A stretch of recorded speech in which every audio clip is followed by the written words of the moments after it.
Согласно исследованиям, каждый пятый российский водитель практикует агрессивный и скоростной стиль вождения. Эмоции, гнева и ярости на дороге переживает каждый третий водитель. А результат такого вождения – высокая смертность на дороге и снижение общего качества жизни в регионах. Согласно статистике, около 50% смертельных случаев ДТП связаны именно с агрессивным вождением. Инспекторы ГИБДД сегодня предупреждают агрессивное вождение. С участниками дорожного движения проводят профилактические беседы. Буклеты раздают не только молодым автолюбителям, но и взрослым.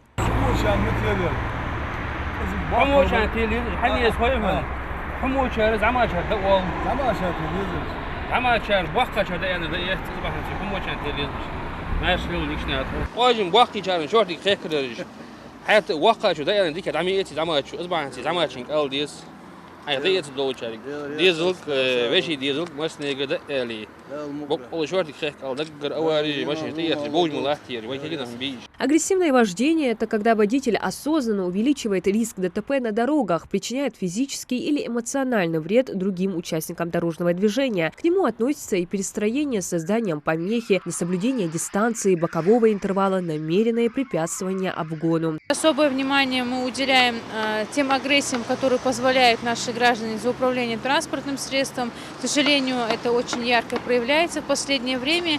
Обращаем на это внимание, призываем их к порядку, к соблюдению и, конечно же, к взаимоуважению к окружающим. Агрессивное вождение является самым таким неправильным, подобающим поведением для наших граждан. Также это является и скоростной режим, и выезд на полос встречного движения. Статистика ДТП в регионе все еще неутешительна. С начала года совершено более 120 дорожно-транспортных происшествий. По сравнению с 2022 годом выросло число погибших – 36 человек, из них 6 – дети. И причина большинства из них – агрессивная езда, превышение скорости. Видим картину снижения ДТП и снижения по числу раненых. К сожалению, у нас есть рост по числу погибших в ДТП. Поэтому мы сегодня призываем еще раз граждан к использованию и правильности правил дорожного движения. В социальных сетях очень часто появляются кадры агрессивной езды. Блогеры-дрифтеры с целью обновить контент идут на серьезный риск. Однако, преследуя цель монетизировать свое хобби, нередко попадают под штрафные санкции и остаются в убытке. Инспекторы не дремлют и мониторят соцсети, выявляют нарушителей и наказывают по букве закона. И все же среди их сверстников много молодых людей, которые осуждают агрессию на дорогах и соблюдают требования ПДД. Помедленнее ездить, аккуратно, уважать друг друга. Самое главное – это уважение. Если будет уважение, будет все остальное. В любом случае, как он выехал, он по воле Аллаха, так и так, он и быстро поедет, и медленно, он своевременно только приедет. Надо аккуратно быть в любом случае. Есть и те, кто в дрифте и дерзости на дорогах не видят ничего плохого. Объясняют, парни молодые, кровь горячая, энергии много, хочется попробовать. Отношусь положительно.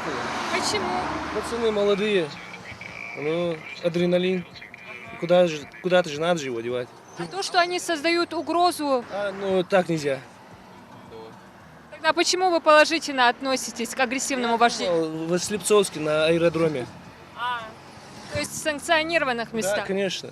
Инспекторы ГИБДД не спорят, погонять, подрифтовать не запрещается, но только на предназначенных для этого площадках. У нас была площадка в Сунже, которая была оборудована на данный момент. Конечно же, там даже сами представители, которые являются автоклубов, говорили о том, что там нужна реконструкция. В любом случае, это не должны быть населенные пункты, оживленные трассы, перекрестки.